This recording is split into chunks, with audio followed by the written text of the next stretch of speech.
The three absolutes. When the combined thought of the Universal Father and the Eternal Son, functioning in the God of Action, constituted the creation of the divine and central universe, the Father followed the expression of his thought into the word of his Son, and the act of their conjoint executive by differentiating his Havona presence from the potentials of infinity. And these undisclosed infinity potentials remain space concealed in the unqualified absolute and divinely enshrouded in the Deity Absolute, while these two become one in the functioning of the Universal Absolute, the unrevealed infinity unity of the Paradise Father.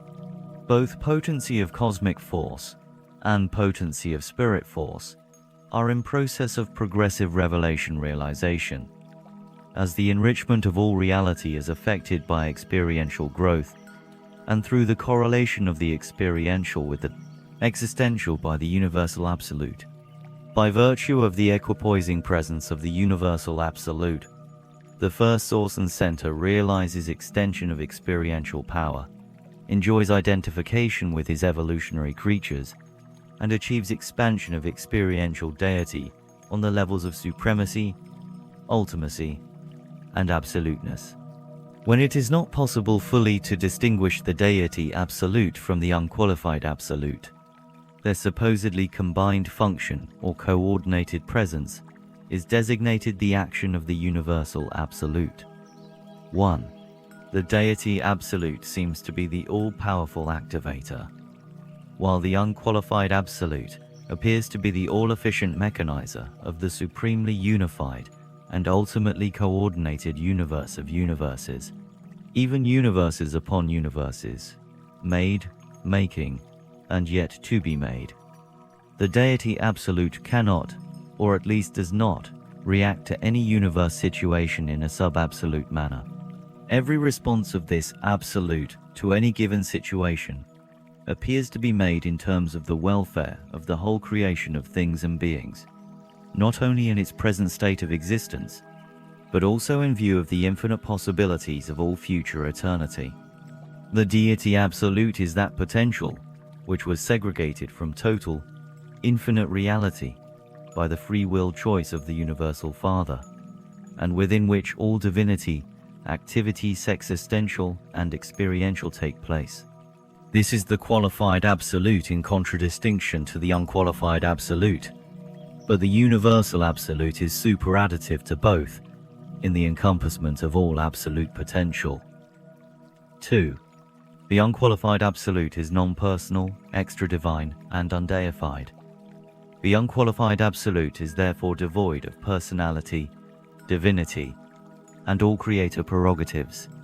Neither fact nor truth, experience nor revelation, philosophy nor obscenity are able to penetrate the nature and character of this absolute without universe qualification.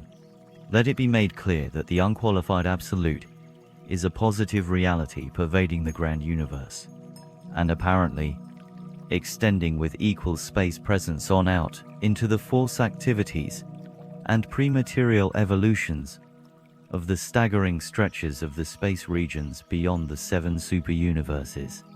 The unqualified absolute is not a mere negativism of philosophic concept, predicated on the assumptions of metaphysical sophistries concerning the universality, dominance, and primacy of the unconditioned and the unqualified. The unqualified absolute is a positive universe over control in infinity.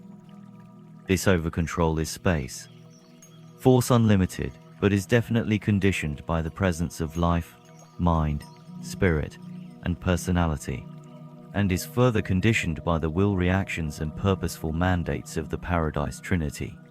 We are convinced that the unqualified absolute is not an undifferentiated and all-pervading influence, comparable either to the pantheistic concepts of metaphysics or to the sometime ether hypothesis of science. The unqualified absolute is force unlimited and deity conditioned, but we do not fully perceive the relation of this absolute to the spirit realities of the universes.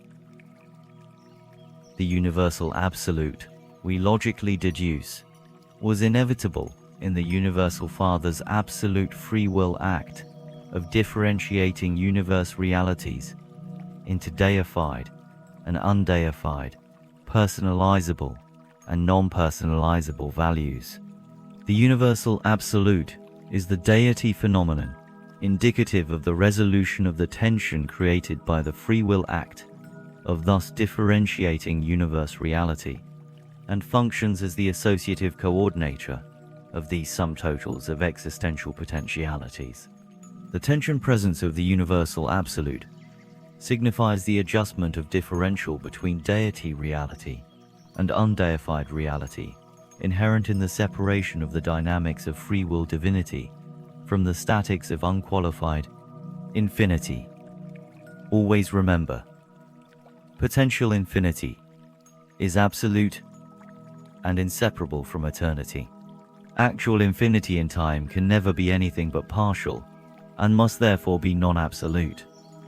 Neither can infinity of actual personality be absolute, except in unqualified deity, and it is the differential of infinity potential in the unqualified absolute and the deity absolute that eternalizes the universal absolute, thereby making it cosmically possible to have material universes in space, and spiritually possible to have finite personalities in time. The finite can coexist in the cosmos, along with the infinite, only because the associative presence of the universal absolute so perfectly equalizes the tensions between time and eternity, finity and infinity, reality potential and reality actuality, paradise and space, man and God. Associatively, the universal absolute constitutes the identification of the zone of progressing evolutionary reality existent in the time-space and in the transcended time-space, universes of sub-infinite deity manifestation.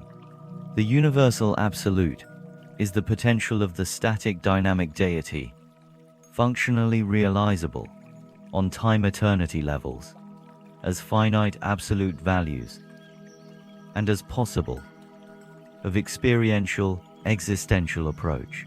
This incomprehensible aspect of deity may be static, potential, and associative, but is not experientially creative or evolutional, as concerns the intelligent personalities now functioning in the master universe.